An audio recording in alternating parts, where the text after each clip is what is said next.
2019 2024 మధ్యలో ఒక ఆర్థిక ఉగ్రవాది చేసిన దుష్ట పాలన, దోచుకున్న తీరు చూసాం. నిన్న ఆయన ప్రెస్ మీట్ పెట్టి చంద్రబాబు ఆర్థిక విధ్వంసకారుడు అంటే ఆశ్చర్యపోవడం ప్రజల వంతయింది. నవ్వుకుంటున్నారు. ఆ మాత్రం ఇంగితం కూడా ఆయనకు లేదు. నిన్న ఆయన ఏమన్నాడు, మరిన్ని విశేషాలు కూలంకషంగా చర్చించేందుకు మనతో పాటు మన స్టూడియోలో డాక్టర్ వడ్లమాని కనకదుర్గ గారు ఉన్నారు. వారిని అడిగి మరిన్ని తెలుసుకునే ప్రయత్నం చేద్దాం. నమస్తే మేడం. నమస్తే సార్. పులివెందుల ఎమ్మెల్యే జగన్మోహన్ రెడ్డి గారి ఎడిటెడ్ వీడియో చూసే ఉంటారు, ప్రెస్ మీట్. వారు ఆ సందర్భంగా అనేక విషయాలు చెబుతూ చంద్రబాబు గారు ఆర్థిక విధ్వంసకారుడు అన్నాడు. దానిపైన మీ విశ్లేషణ మా ప్రజల కోసం. సార్, నిన్ననో ప్రెస్ మీటు, మొన్నో ప్రెస్ మీటు, అది ఆయన ప్రెస్ మీట్ కాదు, ప్రజలను ఉద్దేశించి మాట్లాడాడు ఆయన ఉద్దేశంలో. నిన్నను ఒక మంచి మాట అన్నాడు. అసలు మన జీవితం ధన్యమైపోవాలి. పొద్దున్నే మన జగన్మోహన్ రెడ్డి గురించి మాట్లాడుకోవాల్సి వస్తుంది. చూడండి, ఇది మన కర్మ. నిజంగా కర్మే. ఎందుకంటే ఒక ఆర్థిక విధ్వంసకారుడు, అసలు మీరు సంక్షేమ పథకాల పేరిట రాష్ట్రాన్ని సర్వనాశనం చేసినవాడు, 11 లక్షల కోట్లు అప్పు చేసినవాడు 2019-24 మధ్య. నిన్నను కమెంట్స్లో ఒక అతను ఒక 10 పేర్లు పెట్టాడండి జగన్మోహన్ రెడ్డికి. ఒక గజ దొంగ, రాష్ట్రానికి అవసరం లేనివాడు, రాష్ట్రానికి పనికిమాలినవాడు, రాష్ట్రం నుంచి వెళ్ళిపోవాల్సిన వాడు. అసలు మీరు నమ్మరు అంటే అంత కసిగా ఉన్నారు ప్రజలు. ఇంకా నిన్నను ఒక అద్భుతమైన పదం వాడాడు సార్ ఆయన. అసలు ఇది విన్నాక మనకి జీవితం మీద విరక్తి వచ్చేయాలి మీకు. ఏంటంటే, చరిత్రలో నిలబడిపోవాలన్న తపన ఉంది కాబట్టి, ప్రతి ఇంట్లో నా ఫోటో ఉండాలన్న ఆరాటం ఉంది కాబట్టి 2.73 లక్షల కోట్లతోటి బటన్ నొక్కి డీబీటీ ద్వారా ప్రజలకు అందించాం. ప్రజలు వినాలి ఇది. అంటే నేను చరిత్రలో ఉండిపోవాలి, నా ఫోటో మీ ఇంట్లో ఉండాలి అంటే నేను అభివృద్ధి చెయ్యను, నేను సంపద సృష్టించను, నేను ఒక 2 లక్షల కోట్లు అని పేరు చెప్పి, అంటే 12 లక్షల కోట్లు అప్పులు తీసుకొచ్చి 9 లక్షలు నేను జేబులో వేసుకుని 3 లక్షల కోట్లు 2 లక్షల కోట్లు కూడా పూర్తిగా ఇవ్వకుండా ఏం చేశాడు, అందరికీ సంక్షేమ పథకాలను ఇచ్చి, మీకు ఇవాళ మీకు రావాలండి, మీకు రావాల్సింది అనుకుందాం, మీకు ఒక పెన్షన్ రావాలి, మీరు 500 వాడికి ఇస్తేనే మీకు ఆ పెన్షన్ వస్తుంది. అంటే ఇక్కడంతా ట్రాన్స్పరెన్సీ అనే ఒక పదం వాడాడు. చాలా కొత్త పదాలు వాడాడు నిన్న. ఆ పారదర్శకత ఏంటో ఆయన చెప్పాలి. మనకి తెలియదు కదా. ఇప్పుడు పారదర్శకత అంటే చంద్రబాబు నాయుడు పాలనలో మనకు తెలుసు. ఈయన పాలనలో పారదర్శకత అంటే ఏంటి? 3000 ఇవ్వాలంటే మీరు 500 వెనక్కి ఇచ్చేయాలి. అది పారదర్శకత. ఇప్పుడు ఏమంటున్నాడు, చంద్రబాబు నాయుడు బటన్ నొక్కరు, ఎందుకంటే ఆయనకి కిక్ బ్యాక్స్ రావని. అదే వింత ప్రశ్న. అదేనండి వింత ప్రశ్న అది. అంటే ఆయనే నేను లంచం తీసుకున్నానని చెప్పుకుంటున్నాడు ఇండైరెక్ట్ గా. కరెక్ట్గా. తర్వాత చంద్రబాబు నాయుడు గారు సూపర్ 6 అన్నారు, ఏమీ ఇవ్వలేదు. 143 హామీలతోటి ఆయన మేనిఫెస్టో రూపొందించారు. తర్వాత ఇప్పటి వరకు 1,45,000 కోట్లు అప్పు చేశారంటాడు. ఏంటో మరి దేనికి అప్పు చేశారో ఆయన చెప్పాలి. ఇప్పుడు ఆయన ఇచ్చిన, అంటే ఆయన చెప్పే లెక్క ఏంటంటే మేడం, అమరావతికి కేంద్రం ఇచ్చిన 15,000 కోట్లు కేంద్ర ప్రభుత్వ బాధ్యతతో తను కట్టే ఒప్పందంతో ఇచ్చింది అమరావతికి. అది కూడా ఈ అప్పులు వేశాడు. అంతకుముందు సిఆర్డి మీద జగన్మోహన్ రెడ్డి చేసిన 20,000 కోట్ల అప్పులు కూడా దీంట్లో కలిపాడు. ఇలా రకరకాలుగా. అంటే మీరు ఒక్కొక్క శాఖ తీసుకుంటే ఈయన బిల్లులు పే చేయలేదు ఎవరు, జగన్మోహన్ రెడ్డి. అవి మాట్లాడమనండి. ఇప్పుడు మరి ఈ పథకం ఉంది కదా, ఇదేంటది, తల్లి దీవెన. దీనికి మరి లాస్ట్ ఇయర్ వాళ్ళు ఇవ్వలేదు కదా డబ్బులు. 4,225 కోట్లు బకాయిలు, 4,271 కోట్లు, 271. అదంతా ఎవరి హయాంలో వచ్చాయి? వీరి హయాంలోనేగా, జగన్మోహన్ రెడ్డి హయాంలోనేగా. మరి గత సంవత్సరం మీరు ఎందుకు ఇవ్వలేదు? మీరు ఎందుకు రిలీజ్ చేయలేదు? ఇట్లా ఈయన పెండింగ్ పెట్టినవన్నీ కూడా, ఈ 1,45,000 కోట్లు ఏదైతే ఉందో ఇవన్నీ కూడా ఆయనకు సంబంధించినవి. అది ఆయన చెప్పుకోవట్లే పాపం. ఇంకోటి, ఈయన చేసే పని ఏంటంటే, కేంద్రం 15,000 ఇచ్చిందండి అప్పుడు పోలవరానికి. ఆ 15,000 ఏం చేశాడో మనకి ఈ రోజు వరకు తెలీదు. కేంద్ర మంత్రి గారే గతంలో చెప్పారు కదా, జగన్మోహన్ రెడ్డి 15,000 తినేశాడు, అక్కడ ఖర్చు పెట్టలేదని. అందుకే పోలవరం పనులు ఆగిపోయాయి. కాపర్ డయాఫ్రామ్ వాళ్ళు కట్టలేదు. తర్వాత సరే, అమరావతి పరిస్థితి మనకు తెలుసు ఏం జరిగిందో. కాబట్టి ఇవాళ చంద్రబాబు నాయుడు గారు ఒక్కొక్కటి చేసుకొస్తూ ఉంటే ఇతను భరించలేకపోతున్నాడు. లండన్లో కూర్చున్నప్పుడు ఆయన చెవులకి ఏం వినిపించింది? ఈయన పోలవరం చకచకా చేస్తున్నాడు, కేంద్రం ఒప్పుకుంది, నిధులు ఇచ్చింది. ఆ నిధులు ఈయన మళ్లించడు. ఎవరు? చంద్రబాబు నాయుడు గారు. ఆయన దేనికి ఏది ఇస్తే అదే ఖర్చు పెడతారు. ఆయన సంపద సృష్టించి పథకాలు ఇస్తారు. అది అతను తట్టుకోలేకపోతున్నాడు. అమరావతి రెడీ అయిపోతోంది. తర్వాత ఇన్ని మనకి తెలిసి 6,47,000 కోట్ల చిల్లర మనకి పరిశ్రమలకి ద్వారా వస్తున్నాయి. 4,28,000 ఎంత ఉద్యోగాలు వస్తున్నాయి. ఇవన్నీ వినేసరికి ఇంకా గంగవేరులు ఎత్తిపోయింది ఆయనకి. పైగా విశాఖ స్టీల్కి 13,000 కోట్ల చిల్లర ప్యాకేజ్, 440 కోట్లు ఇచ్చారు. అదేంటి విశాఖ ఉక్కు మనం ప్రైవేట్ పరం చేయాలనుకున్నాము, మనం ఏమో దాన్ని ఏమంటారు రియల్ ఎస్టేట్కి ఇద్దామనుకున్నాము, మనం కోట్లు సంపాదించాలనుకున్నాము, అనవసరంగా తెలుగుదేశం ఇలాంటి పని చేసింది అని అదో బాధ. నేను 30 ఏళ్ళు మళ్ళా ఉంటాను, ముఖ్యమంత్రిని అవుతాను, 2.0 అంటాడు. 1.0కి 16 నెలలు జైలు, 2.0కి 30 సంవత్సరాలు జైలు. అది ఫిక్స్ అయిపోయాడు. ఏం మాట్లాడతాడు నిన్న కూర్చుని? అసలు ఆ ప్రెస్ మీట్లేంటో, ఆ మాటలేంటో. ఇంకోటండి, ఇప్పుడు ఈయన ఇచ్చిన లిస్టు చూస్తే మనకి ఏమేం పథకాలు పోయాయో చెప్తున్నాడు ఆయన. పాపం 9 నెలలు అంటాడు, ఇంకా 9 నెలలు కాలేదండి. 7 నెలలు 8వ నెల అనుకోండి. ఇప్పుడు అంటే లెక్కలు రావనే దానికి మీకు చెప్తున్నా అంతే.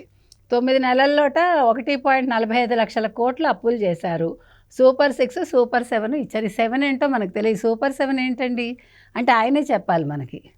ఆయనకి ఈ పథకాలు చూసి మతి భ్రమించి మాట్లాడండి. ప్రతిసారి అదే మాట్లాడతాడు అతనికి అర్థం కావట్లేదు. ఆల్రెడీ దీపం పథకం ఇచ్చారు. ఇప్పుడు చెప్పారు కదా, తల్లికి వందనం ఇచ్చేస్తామని నెక్స్ట్ అకాడమిక్ ఇయర్ నిన్న ప్రకటించారు. మత్స్యకారుల భరోసా ప్రకటించారు. తర్వాత ఉచిత బస్సు వస్తుంది. ఇంకా అతనికి ఏం కావాలి? ఫీజు రియంబర్స్మెంట్ హామీ ఇచ్చేసారు, అయిపోయింది. అదే తల్లికి వందనం. ఆయన డేట్ ప్రకటించి కానీ ఈయన పోరుబాటు కూడా ఎత్తాడు. ఇప్పుడు పోస్ట్ పోన్ చేసుకున్నాడు 4 సార్లు. మరి ఏం చేస్తాడో చూద్దాం. తర్వాత పేదలకు ఏమైనా బటన్ నొక్కాడా? ఈ బటన్ నొక్కడం ఏంటో. ఆయన బటన్ నొక్కమంటేనే ప్రజలు నువ్వు చెప్పిన బటన్ నొక్కమని చంద్రబాబు నాయుడుకి బటన్స్ నొక్కారు. అది కూడా బుద్ధి రాకపోతే ఎట్లా? నువ్వు బటన్ నొక్కి ఎగ్గొట్టబట్టే ప్రజలు బటన్ నొక్కి చంద్రబాబు ముఖ్యమంత్రి చేసుకున్నారు. అదే 2 బటన్లు నొక్కండి అంటే ప్రజలు ఏమనుకున్నారు? ఓహో, అయితే మనం చంద్రబాబు నాయుడుకి నొక్కాలి కాబట్టి అనుకుని చంద్రబాబు నాయుడుకి వేశారు. ఎలాగా నువ్వు బటన్లు నొక్కి డబ్బులు మాకు రాలేదు, మమ్మల్ని మోసం చేశావని. తర్వాత కనీసం మా ప్రభుత్వం అమలు చేసిన పథకాలు ఏమైనా కొనసాగిస్తున్నారా అంటే అది లేదు. పిల్లల చదువుల కోసం తల్లులకు ఇచ్చే అమ్మఒడి అమ్మఒడి పోయింది, కానీ అక్కడ తల్లికి వందనం ఉంది, అక్కడ అది తెలుసుకుంటున్నాం. తర్వాత చేయూత లేదు, ఆసరా లేదు. చేయూత అంటే ఏం చెప్పాడు తెలుసా మీకు? ఎలక్షన్స్ మీకు గుర్తుందా? ఒక ఇంటర్వ్యూలో చెయ్యి పట్టుకుని ఇలా తీసుకెళ్ళాలట, అక్కడ చేపలు పట్టించడం నేర్పించాలట, అది చేయూత. మీరు తెలుసుకోవాలి, చెప్పాడు ఆయనే. ఒక టీవీ ఛానల్కి ఇచ్చిన ఇంటర్వ్యూలో ఇలా చేయి పట్టుకుని తీసుకెళ్ళి చేయూత అంటే వాళ్ళకి చేపలు పట్టడం నేర్పించాలి. ఆ పట్టిన చేపలు ఫిష్ మార్కెట్, మళ్ళీ ఈయన ఫిష్ మార్కెట్ పెట్టుకుని ఈయన అమ్ముకుంటాడు. ఫిష్ మార్ట్ పెట్టుకుని ఈయన అమ్ముకుంటాడు. మీరు అది గుర్తుపెట్టుకోండి, అర్థమైందా? ఎంత తెలివి చూడండి. తర్వాత ఇది 0 వడ్డీ ఆరోగ్యశ్రీ పూర్తిగా ఎగనామంట. వాహనమిత్ర, నేతన్న నేస్తం, మత్స్యకార భరోసా ఇప్పుడు ఇస్తున్నారు కదా మత్స్యకార భరోసా. తర్వాత కాపు నేస్తం, ఈబీసీ నేస్తం, చేదోడు తోడులా నేస్తం, ఇలా గతంలో ఉన్న పథకాలన్నీ కూడా పోయాయి. 8వ తరగతి చదువుతున్న పిల్లల్ని ప్రోత్సహిస్తూ ట్యాబులు ఇచ్చే కార్యక్రమం కూడా పాయే. ఆ ట్యాబులు ఏం చేసుకుంటారు? మీకు గుర్తుందా? ఈయన హయాంలో ఇంగ్లీష్ మీడియం అని పెట్టాడు. ఒక స్కూల్ వాళ్ళు అమెరికన్ యాక్సెంట్లో ఇంగ్లీష్ మాట్లాడడం నేర్చుకుని మొత్తం గుడ్డు 0 తెచ్చుకున్నారు మిగతా సబ్జెక్ట్స్లో. అంటే ఇంగ్లీష్ నేర్చుకోవడం తప్పంటల్లా మనం, కానీ దేనికి ఎంత కేటాయించాలో అంతే కేటాయించాలి. ఒకే దాని మీద కాన్సన్ట్రేట్ చేస్తే మిగతావన్నీ పోతాయి. ఈయన హయాంలో జరిగింది. ఆ ట్యాబ్ల పేరుతో 12,000 ట్యాబ్ కొని దాంట్లో 1,000 కోట్లు స్కామ్ చేశారు. ఎలాగో తెలుసు, ఆ పిచ్చి ట్యాబ్లు ఏవో ఇచ్చి, అది కూడా ఎవరు ఆ బైజూస్ ఏదో వాడే మునిగిపోయాడు కదా. బైజూస్ వాడే ఆర్థిక ఇదిలో అయిపోయి వాడు మునిగిపోయాడు వాడు. తర్వాత లేనిది ఉన్నట్లుగా చెబితే పెట్టుబడులు వస్తాయా? దావోస్ నుంచి నీతి ఆయోగ్ దాకా మీరంతా నెగిటివ్ ప్రచారమే. నీతి ఆయోగ్ను కూడా నిన్న తప్పు పెట్టాడండి. వృద్ధి రేటుట ఈయన హయాంలో చాలా పెరిగిందిట. 2 ఏళ్ళు కరోనా వచ్చినా కూడా వృద్ధి రేటు పెరిగిందంటాడు. మరి ఆ లెక్కలేంటో మనకు తెలీదు. ఇప్పుడు కరోనా కాలంలో వృద్ధి రేటు పెరిగిందంటే కరోనా కాలంలో కూడా స్కూల్ టీచర్లు అడ్డం పెట్టుకుని బ్రాండ్ షాపులు ఓపెన్ చేయించి ఆయన ఆదాయం పెరిగింది కాబట్టి వృద్ధి పెరిగింది. అదే అంటే ఆయన వృద్ధి పెరిగింది కాబట్టి ప్రజలకు అంటాడు ఆయన. తర్వాత దావోస్ అంటాడు. దావోస్ గురించి నీకేం అర్థమవుతుంది? ఇట్స్ ఎ లెంగ్తీ క్వశ్చన్ అంటావు. మీ గుడ్డు మంత్రి గారికేమో అసలు చలిలో ఆయన వెళ్ళలేడు, నీకు దావోస్ గురించి ఏం తెలుస్తుంది? అందుకే కదా నిన్న లోకేష్ గారు మొన్న ఒక ఛాలెంజ్ విసిరారు. మీకు దమ్ముంటే రండి, మీరు నేను ఈ 7 నెలల్లో మా పరిపాలన ఏంటి, మేము తెచ్చిన పెట్టుబడులు ఏంటి చెప్తాము, మీరు 5 ఏళ్లలో ఏం చేశారో మీరు చెప్పండి, గుడ్డు మంత్రి గారు వద్దు, మాకు గుడ్లు ఆమ్లెట్లు వద్దన్నారు. దానికి నేను ఆన్సర్ ఇచ్చాడా? ఇవ్వలేడు. ఇవ్వలేదు. తర్వాత పెట్టుబడులు ఆకర్షించేలా ఏం చర్యలు తీసుకున్నారు? నువ్వు ఇక్కడ పెట్టుబడులు వచ్చాయి, ఇంకా చర్యలు తీసుకోవటం ఏంటి? నీ కళ్ళు కనిపించట్లేదు. ఇంకో 2 నెలల్లో సుమారుగా 7 లక్షల ప్రాజెక్టులు గ్రౌండ్ అయిపోతుంది. ఇప్పుడు నువ్వు ఎవరినైతే పంపించావు వాళ్ళు వస్తున్నారు, కొత్త వాళ్ళు వస్తున్నారు. ఇప్పుడు ఎంతమంది వచ్చారు కొత్త వాళ్ళు చూడండి. తర్వాత ఇంకా లాస్ట్గా ఏమంటాడంటే జిందాల్ వంటి సంస్థలను భయపెట్టి పంపేశారట. జిందాల్ తోటి అసలు నువ్వేం చేశావు? జత్వానీ కేసు ఏంటి? మొత్తం బయటకు తీయి నువ్వు. జిందాల్ని ఎవడు తరిమేశాడు? జిందాల్ని అడ్డం పెట్టుకుని నువ్వు నాటకాలు ఆడావు అసలు. తర్వాత మన కడప స్టీల్లో జిందాల్ కట్టబెడతాలని చెప్పి కొబ్బరికాయ కొట్టించి అవును 30% ఫ్రీ షేర్ అడిగితేనే పారిపోయాడు. ఆయన ఈయన అసలు దాని జోలికే వెళ్ళలేదు. పైగా మన దావాస్లో జిందాల్ గారు మాట్లాడుతా చంద్రబాబు గారు లాంటి ఆర్థిక నిపుణుడు ప్రపంచానికి కావాలి, దేశానికి ప్రపంచానికి కావాలని చెప్పి పొగిడాడు. ఆయన చాలా మంచి కాంప్లిమెంట్ ఇచ్చాడు. అవును, అట్లాంటి వ్యక్తిని పట్టుకుని ఈయన ఏదో పిచ్చపిచ్చగా మాట్లాడుతున్నాడు. నేను ఇంకా చాలా చెప్పాడండి ఆయన. నేను అంటే ముఖ్యమంత్రి ఇంకా మళ్ళీ అవుతాను అనుకుంటున్నాడు ఆయన. అసలు లేదండి, చాలా తేడాగా ఉన్నాడు మనిషి, అంతే. మనం చూసుకుంటే కనుక అయితే పిచ్చి కూడా పడుతుంది, నిజంగా చెప్తాను. ఆయనకు అర్థం కానిది ఏంటంటే మేడం, ఆంధ్ర పొమ్మంది, చెంచులు కూడా రా అంటుంది, దానికోసం వెయిట్ చేయటమే. లేదు, రాజమండ్రి ఫిక్స్ చేసామండి. ఎందుకంటే చంద్రబాబు నాయుడు పంపించారు కదా, సో అందుకని మనం అక్కడికే పంపించాలి. అందులో అయితే మనకు సందేహం అక్కర్లే. నిన్న ఆయన మీటింగ్ మొదలుపెట్టగానే మొబిలైజేషన్ అడ్వాన్స్ తీసుకొచ్చి చంద్రబాబు గారు దోచుకోవడానికి ప్రయత్నం చేస్తున్నారని చెప్పి ఒక వ్యాఖ్య చేశాడండి. ఆ మొబిలైజేషన్ అడ్వాన్స్ మొదలుపెట్టింది రాజశేఖర రెడ్డి 2004లో. అవునండి. అప్పుడు రాష్ట్రంలో ఏ రంగంలో ఎట్లా దోచుకోవాలో రాజశేఖర రెడ్డి అర్థం కాక ప్రాజెక్టులు చేపడితే దోచుకోవడానికి ఈజీగా ఉంటుందని కనిపెట్టి పోలవరం ఎత్తుకుని మట్టి పనులు చేసి కాంట్రాక్టర్లకి ఇచ్చిన మనకు ఇప్పుడు డబ్బులు రావని ఉద్దేశంతో మొబిలైజేషన్ అడ్వాన్స్ మొదలుపెట్టింది రాజశేఖర రెడ్డి అండి. 10% అడ్వాన్స్ ఇచ్చి 8% ఆయన వెనక్కి తీసుకున్నాడు. అదే ఇదేదో చూడటానికేమో ఇంత మీకు ఇచ్చేస్తున్నాం అన్నట్టు ఉంటుంది, వెనకాల కిక్ బ్యాక్స్ ఎక్కడి నుంచి వచ్చాయి. నిన్న జగన్ రెడ్డి తెలిసి అన్నాడు తెలియక అన్నాడు, మొబిలైజేషన్ అడ్వాన్స్ ఎత్తి ఆయన అల్లరి చేసుకున్నాడు. మీరేమంటారు? కాదు, ఇప్పుడు రాజశేఖర రెడ్డి పేరు చేర్పించింది ఆయన అప్పుడు కేసులో. అంటే తండ్రికి ఎవడైనా మంచి పేరు తీసుకొస్తాడు, తండ్రిని బయట పెట్టుకునే కేసు ఏదైనా ఉందంటే జగన్మోహన్ రెడ్డి. అంటే కొన్ని తెలిసి చేస్తాడు, కొన్ని తెలియక చేస్తాడు. అది మొత్తం మీద ఏది ఏవైనా నిన్నను అభాస్పాలైతే అయ్యాడండి ఆయన. ఈ ప్రెస్ మీట్లు 2 రోజులు వరుసగా పెట్టి ఆయనకి ఏంటంటే ఇప్పుడు ఏం చేయాలో అర్థం కావట్లే. ఓ పక్క విజయసాయి రెడ్డి వెళ్ళిపోయాడు, విజయసాయి రెడ్డి ఏం చేస్తాడో తెలియట్లే, మిగతా వాళ్ళు ఏం చేస్తారో తెలియట్లే. ఎలాగా నిన్న ఆయనే చెప్పుకున్నాడు కదా, 4 ఇప్పటికే వెళ్ళిపోయారు, ఇంకా 1-2 వెళ్ళిపోతారని. అయినా కూడా పర్వాలేదంటాడు, ఏంటో పార్టీకే నష్టం లేదంటాడు. అంటే ఒక నాయకుడికి ఉండాల్సిన లక్షణాలు ఏవి ఆయనలో లేవు, మనకు అది అర్థమవుతోంది. ఇప్పుడు మీరు తెలుగుదేశంతో అసలు మీరు పోల్చుకుంటే కనుక అయితే అసలు వైసీపీ పని ఎప్పుడో అయిపోయింది. తెలుగుదేశం అనేది 40 ఏళ్ళుగా చెక్కు చెదరకుండా అలాగే ఉంది.